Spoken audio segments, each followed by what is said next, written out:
Au sud de la Gascogne, les Hautes-Pyrénées. Depuis des siècles, ces pâturages accueillent de nombreux troupeaux pour la saison d'été.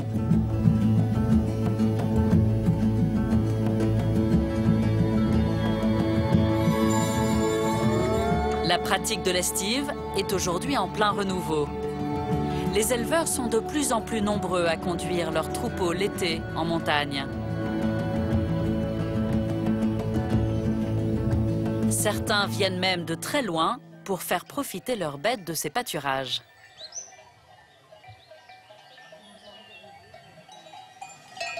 C'est le cas de Stéphane Iribéry, dont la bergerie est distante de 300 km. Nous sommes début septembre. C'est l'heure du retour, après 3 mois passés en montagne. Alors que la plupart des bergers ramènent leurs troupeaux en camion, Stéphane s'apprête à rentrer chez lui à pied avec ses 500 brebis. Viens là, Angie. Un périple à travers toute la Gascogne, parfois semé d'imprévus. Arrêtez-les. Il y en a une? Non. Il y a une brebis qui n'est pas à moi, qui s'est mise au milieu, alors je vais l'attraper pour la trier, parce que les autres sont là-bas, je pense, les siennes. Elle était toute seule, là. Eh, attends. Je vais la reconnaître, hein. Faut que j'attende, faut que je lui vois la tête. Passe loin. Hé, ça y est. Par la patte arrière. Par la patte arrière, chope-la. Voilà, c'est bon.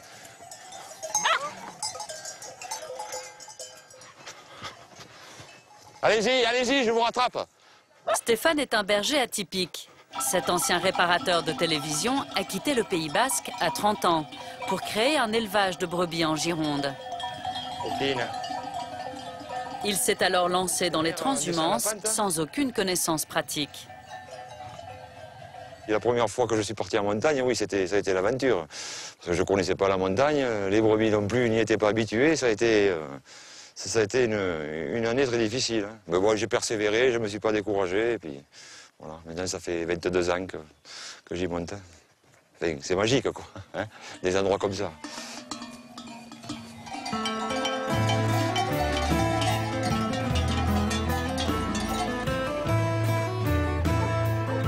Pour le seconder tout au long du chemin, Stéphane peut compter sur l'aide de Tchomin, son fils de 25 ans, avec lequel il est désormais associé. Tchomin accompagne son père en montagne depuis qu'il est tout petit. Je préfère marcher devant et lui derrière parce qu'il a plus de chiens, donc il connaît un peu mieux le troupeau, quoi. Moi je suis devant pour surtout le guider, quoi. Parce que je connais un peu la route à force, ça fait plusieurs années que je la fais, donc je commence à connaître, quoi. Enfin, moi j'aime bien cette façon de faire parce que c'est encore artisanal, quoi. On a encore le contact avec les bêtes et voilà, quoi.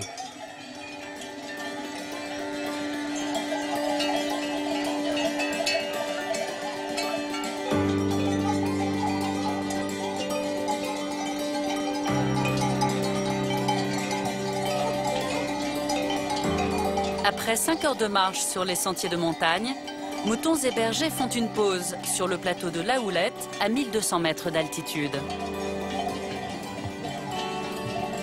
Stéphane et Tchomin gardent un œil sur les bêtes qui pâturent en liberté.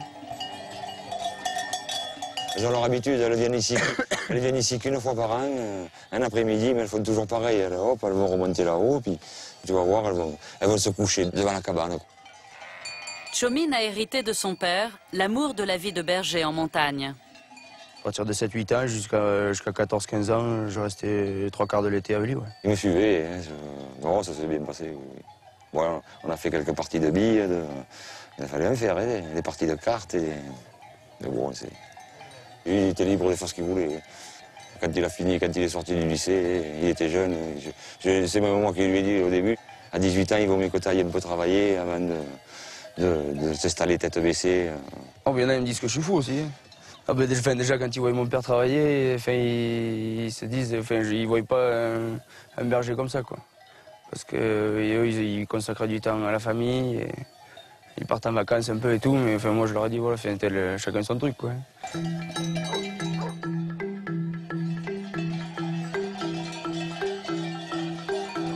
Pour rentrer à pied chez lui dans le nord des Landes, Stéphane emprunte les chemins tracés par des générations de bergers montagnards.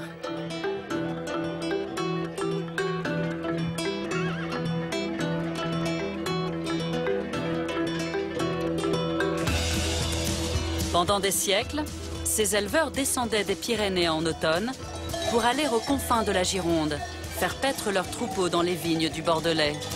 Un peu escarpé, alors elles ralentissent, quoi. Oh, sinon, après, entre elles, elles ont quand même le pied agile.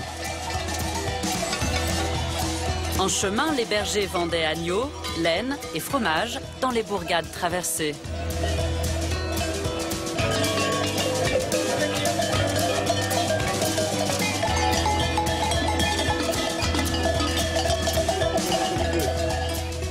Stéphane et Tchomine sont les héritiers de ces transhumances hivernales.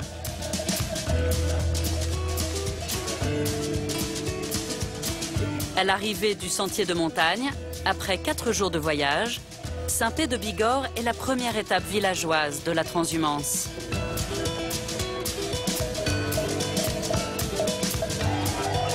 Les grands espaces sont déjà loin. Il faut maintenant se faufiler dans les ruelles.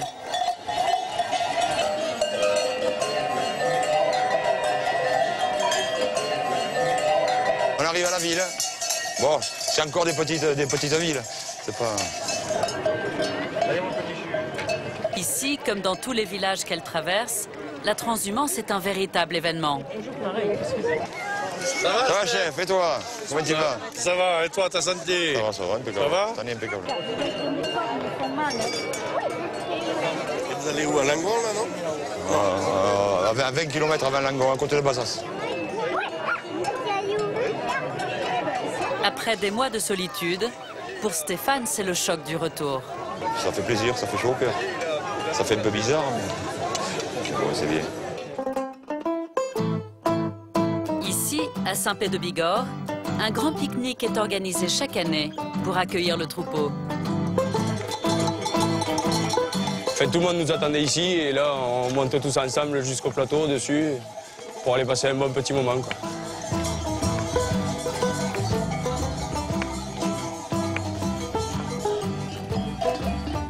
De nombreux curieux se mêlent aux villageois pour accompagner Stéphane et son fils.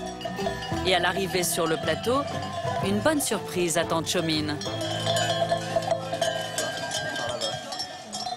Pauline est passée dire bonjour à son berger descendu des montagnes. Leur enfant doit naître dans 3 semaines. Hein? Le bois. Non, ça allait. C'était un peu humide. On a tout préparé déjà. Comme ça, j'ai pu partir tranquille. Ouais, d'habitude je suis, mais pas cette année, quoi. Ouais. Donc là, elle vient nous rejoindre un peu. Pauline accepte avec enthousiasme la vocation de Tchomine et les contraintes de cette longue transhumance. Ah, je le vois pas faire autre chose en même temps.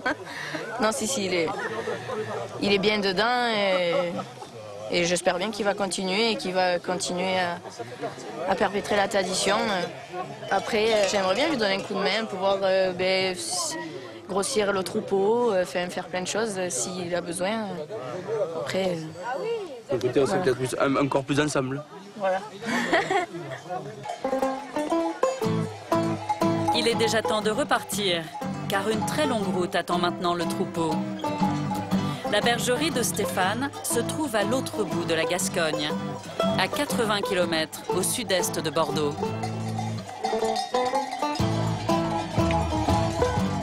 Route de campagne, départementale ou traversée de gros villages, rien ne ralentit la marche en avant du troupeau.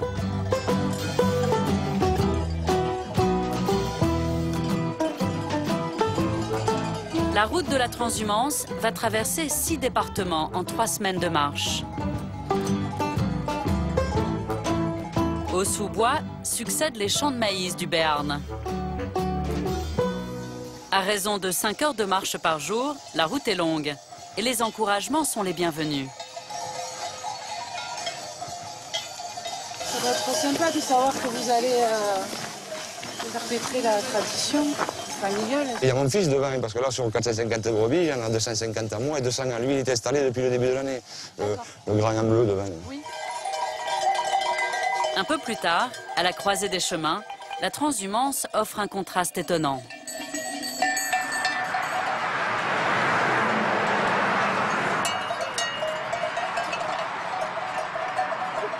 Ça change de la montagne, là, hein, là le passage sur l'autoroute. C'est toujours... ça fait toujours quelque chose. À l'époque des transhumances, les bergers, ils étaient seuls avec leurs troupeaux. Moi, j'ai une équipe qui m'encadre, mais c'est pour ça que tout seul, c'est impossible à faire. C'est un truc qui n'est pas possible.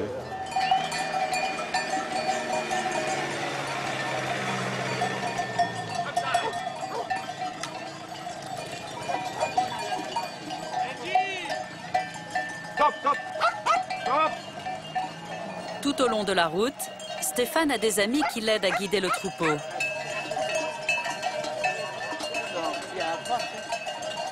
Car la transhumance emprunte des portions de route très fréquentées. Attention madame, il arrive un troupeau. Bonjour. Il y en a pour 2 minutes. Hein. Elles sont juste là, vous vous garez derrière la voiture. Il n'y a pas de souci, elles vont passer. Merci madame. Priorité aux bêtes d'abord. Mais c'est gentil, merci beaucoup. L'équipe prépare donc minutieusement les trajets et assure la sécurité du convoi. Dans le camion de tête, Jean-Luc ouvre la route. Il accompagne le berger depuis 10 ans. Si il nous arrive le moindre accident, quoi, que ce soit... Pour nous, après, ça sera terminé, quoi. Je pense que les autorisations que l'on a, on ne les aura plus. Donc, on privilégie absolument, en premier lieu, la sécurité du troupeau, de ceux qui les accompagnent et bien sûr des gens, des usagers de la route. Avec le développement du trafic automobile, les transhumances en Gascogne ont complètement disparu dans les années 50.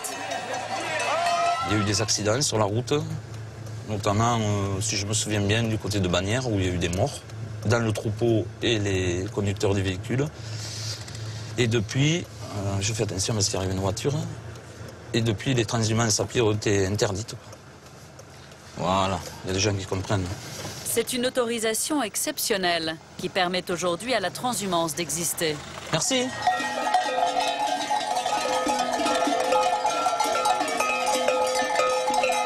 C'est de l'identité de notre région, puisque c'est pas nous qui l'avons inventé, ça existait déjà. Et donc, ces choses-là, il faut les conserver. Il y a beaucoup de gens qu'on rencontre, de vieux bergers qu'on rencontre sur la route, qui, je ne vais pas dire qui ont les larmes aux yeux, mais presque. Tout au long du chemin, la transhumance mobilise les bonnes volontés. Il est brave ce chien. Aux étapes du soir, les villages préparent des prés pour accueillir la caravane et les bêtes fatiguées par la marche. Pour la soirée, c'est impeccable. Il y a de l'eau, il y a tout ce qu'il faut. Il y a de l'herbe, il y a de l'ombre. Ça va, c'est bon. Ici, comme un peu partout, la foule se presse autour des bergers. C'est l'occasion d'organiser des marchés de produits locaux. Un moment de convivialité pour Stéphane et Tchomine, qui en profitent pour vendre leur production. C'est des brebis. Oui, c'est des brebis, ouais. Pure brebis. Allez-y, servez-vous. Et donc là, on commence de fin décembre, début janvier à traire et on fait le fromage jusqu'en juin. Après en juillet, on les tarie pour qu'elles reprennent des forces en montagne et qu'elles se repréparent pour la gestation et la traite de l'année d'après. Donc là, je pense que l'année prochaine, si on commence vraiment de début décembre à mi-juillet, on peut arriver à faire les 3 tonnes de fromage. Celui-là, il est moins fait, madame.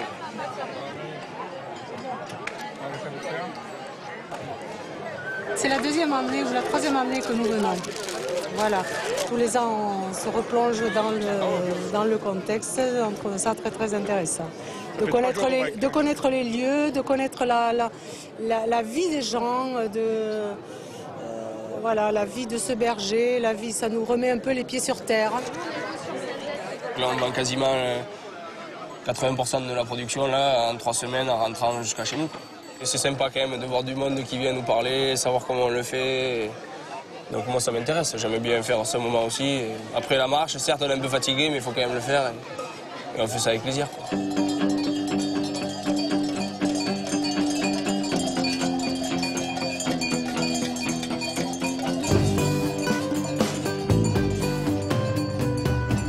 Après 25 étapes à travers la Gascogne, nous ne sommes plus qu'à quelques kilomètres d'Ayas, le village de Stéphane et Tchomine.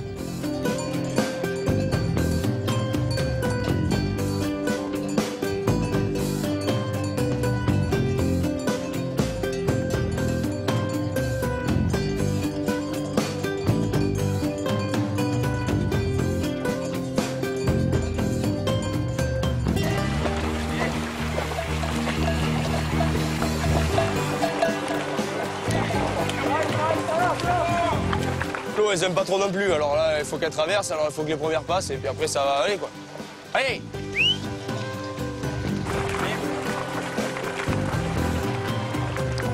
Les derniers obstacles n'arrêtent pas les brebis qui pressent le pas à l'approche de la bergerie.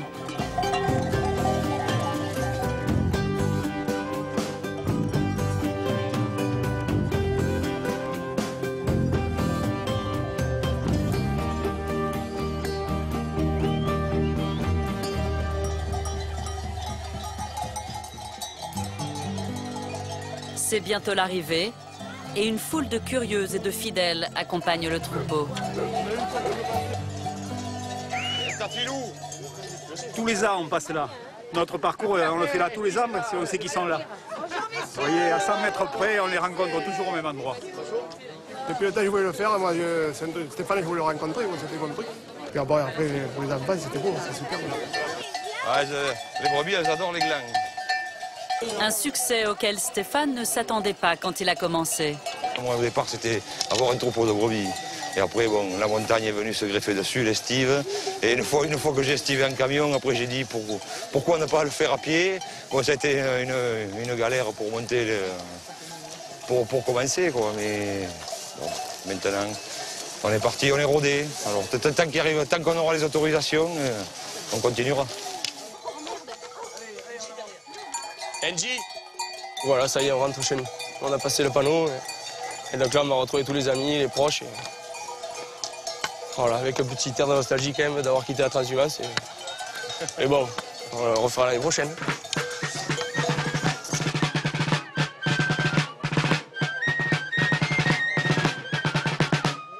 Ah, il y a du monde, comme tous les ans. C'est émouvant.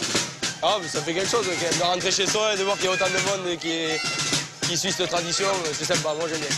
On est content, c'est notre village. De plus, moi je suis né ici à la ferme, donc ça fait plaisir. Au village, les bergers sont accueillis en héros. Cette année, ça a été, oui, les bêtes sont arrivées en bon état, tout, ça va. Moi, je suis pas mécontent. Demain, ça va être un peu repos quand même pour les brebis, et puis on va attaquer à tondre, après il faut les tondre, alors mardi ou mercredi, on va attaquer la tonte. Voilà. Mais ça recommence. Hein.